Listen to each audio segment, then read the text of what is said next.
Hi, I'm Stephen with AlbertaUrbanGarden.ca.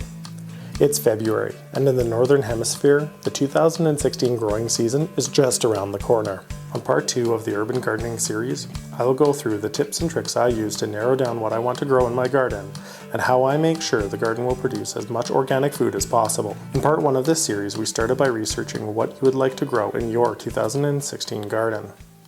In just a few short days, that inspiration has led me to having a list that has more plants than I have space to grow. For the purposes of today, I'm going to stick with annuals. Those are the plants that you have to replant every year, like a tomato or carrots.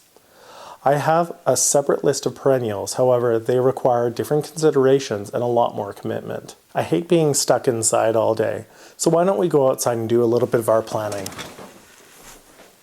Narrowing down your list may seem impossible at this point in time, and that's perfectly alright. I go through this process absolutely every year. I made a deal before my son was born that I would restrict my gardening to inside of this garden fence, while ultimately restricting the physical space I have to grow. I have a couple of techniques that make sure that this area is as effective as possible, and today I'm going to go through the planning part of that to show you how I go about it. Before you start whittling down the list, it is important to know the space you have available in your garden. For now, I have 112 square feet, or just over 10 square meters, for planting my annuals. If this is your first season and you have not built your raised beds yet, might I suggest a size of 8 foot long by 4 feet deep. In metric, that's 2.4 meters long and 1.2 meters deep. With clear walking paths all the way around it, you should be able to reach every point in your garden, allowing you to resist the urge to step or to lean on the soil. Stepping or leaning on the soil, essentially compacting it, will reduce its ability to produce a high volume of food for you. Once you know the area that you are working with, you may want to write down how much space each of these proposed plants takes. One of the books that I recommended in part 1 of this series is Square Foot Gardening by Mel Bartholomew. It has great recommendations for planting densities that I've used in the past. A caution about what's on the back of seed packages. Seed packages often make recommendations based on row gardening, which is not the most dense per square foot, and you may lose a little bit of production if you follow their recommendations. The first thing that I usually do to narrow down my plant list is to take a look at what we actually use in the kitchen and make sure that the crops represent what we're actually going to use. If you or your family are not going to eat a specific crop, it may be worth your time to focus on other ones to make sure that you get the maximum effect out of your garden. Now, with every rule, there are exceptions. My wife and I always reserve a part of what I grow for expanding our horizons. This is usually done with a little bit of research into dishes that we both enjoy that we can cook at home. And then we incorporate things like pak choi into the new Asian dishes that we've been exploring recently. The next thing I do is I take a look at the plant list that I have left and research what does well in my area. You can fight the weather, however, it will require significant energy and costs.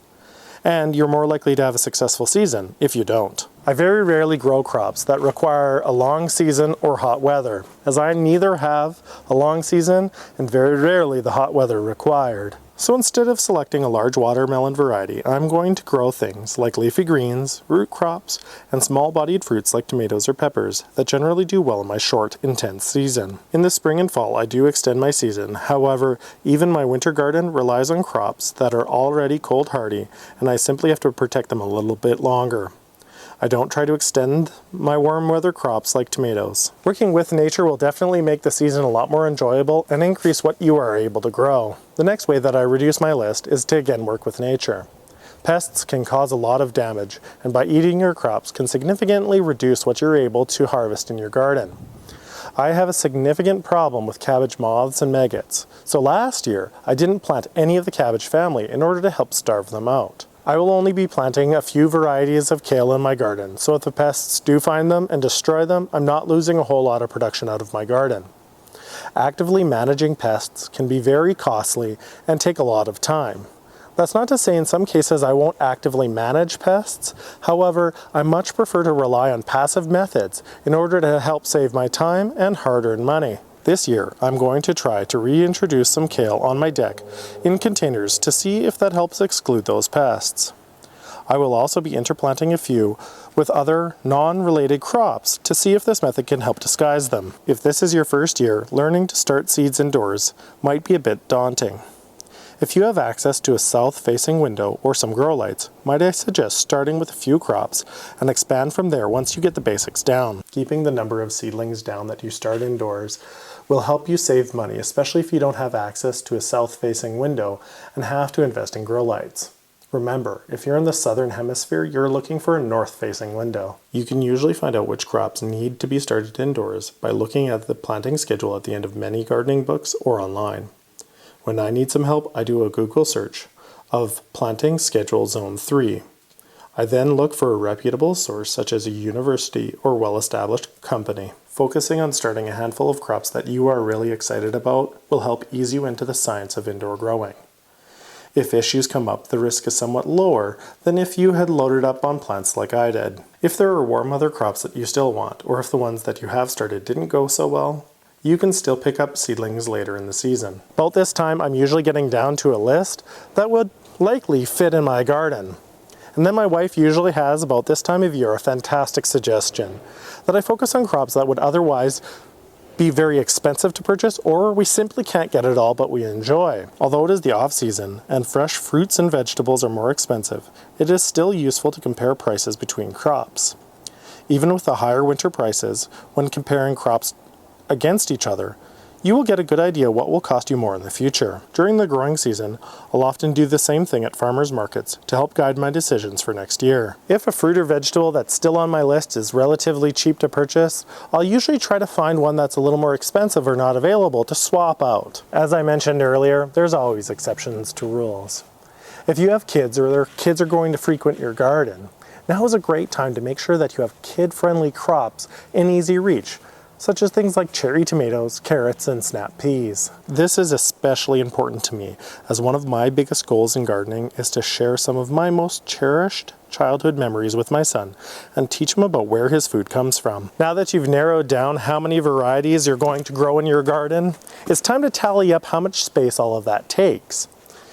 Usually by now, I want to figure out how much of each crop I'm planting. I usually lean towards more varieties and fewer overall harvests of a specific crop for a number of reasons. Overall, this helps spread your harvest out over the season, and with the ever-changing meal requests of my family, it helps cater to that. In addition, if you have problems with a pest or you just have a particularly bad year with one crop or another, this will help reduce the losses that you sustain. My last suggestion is to only commit about 90% of your available garden space. What this will allow you to do is to have 10% for those impulse purchases later in the spring. Planning your garden can be a little bit daunting, can take a while, and it is a very careful balancing act most years for me. But planning your garden will not only help you pass those winter months by while dreaming of the garden to come, but it will help you increase the number of varieties that you grow and the overall harvest and success of your season. With this information now in place, it's time to figure out which seeds you need. On the next installment of the Urban Gardening series, I will go through starting your seed collection and some sources where you can get some very cheap or even free seeds.